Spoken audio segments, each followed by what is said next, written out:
নমস্কার বন্ধুরা, welcome to MS cooking. MS কুকিংয়ে সবাইকে স্বাগত। আজকের আমি শেয়ার করব সয়াবিন আলুর কষা। বাড়িতে থাকা সামান্য কিছু মশলা দিয়ে অপূর্ব এই সয়াবিনের রান্নাটা আমরা করে নিতে পারবো। আর এটা ভাত, রুটি, লুচি, পরোটা, ফ্রাইড রাইস সব কিছুর সাথেই অপূর্ব লাগে খেতে। অবশ্যই এই রান্নাটা এইভাবে করে দেখবেন, আর ভালো লাগলে ভিডিওতে লাইক, কমেন্ট আর শেয়ার করবেন। তো দেখে নেওয়া যাক। আমি এই সয়াবিনগুলোকে ভিজিয়ে রেখেছিলাম আধা ঘন্টার মধ্যে। তারপরে তেলটা হাই হিটে গরম করে নিয়ে সয়াবিনটাকে ভালো করে আমি তেলের মধ্যে সরিষার তেল দিয়ে আমি সয়াবিনটাকে ভেজে নেব। সয়াবিন ভাজার জন্য আমি দিয়ে দিয়েছি হলুদের গুঁড়ো, লঙ্কার গুঁড়ো আর নুন দিয়ে ভালো করে সয়াবিনটাকে ভেজে নিতে হবে। তো তারপরে আবারও তেল নিয়েছি, নিয়ে এখানে আলুগুলো মোটামুটি মিডিয়াম সাইজ করে নিয়েছি। এক একটা আলু 4 ভাগ করে নিয়েছি। এবার আলুগুলোকে আমি ভেজে নেব। আলুগুলোকে ভেজে নিলে রান্নাটা বেশ ভালোই হবে সয়াবিনের।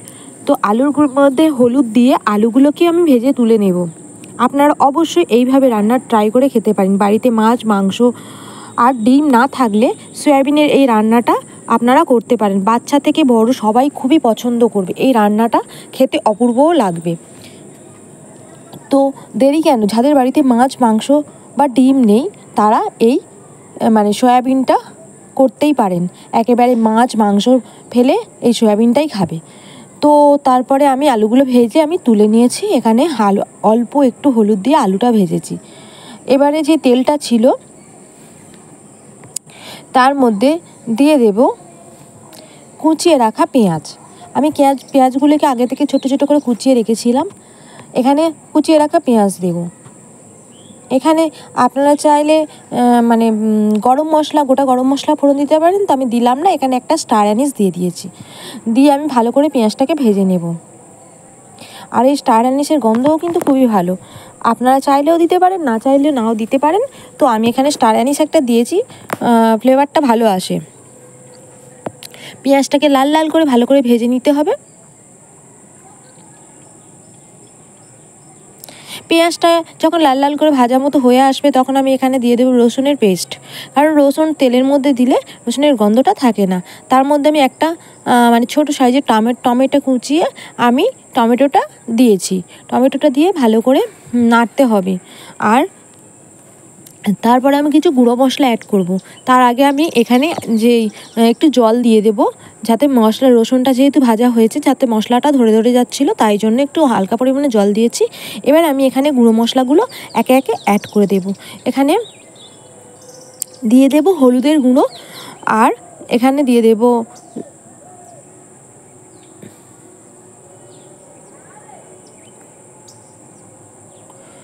কাশ্মীরি লঙ্কা গুঁড়ো দিয়ে দিয়েছি। 1 টিস্পুন দিয়েছি কাশ্মীরি লঙ্কা গুঁড়ো। এখানে জিরে গুঁড়ো দিয়েছি আর দিয়েছি ধনে গুঁড়ো। আর এখানে পরিমাণ মতো নুন তো দিতেই হবে। আর ঝালটা যে যার পছন্দ মতো দিয়ে দেবেন। ঝাল যে যেমন খেতে পারবেন তেমনভাবেই ঝালটা দেবেন। আমি এখানে লঙ্কা গুঁড়ো 1 টিস্পুন দিয়েছি আর কাশ্মীরি লঙ্কা গুঁড়ো 1 টিস্পুন দিয়েছি। আর ভালো করে এবারে আমি সমস্ত মশলাগুলো কষিয়ে ফেলবো।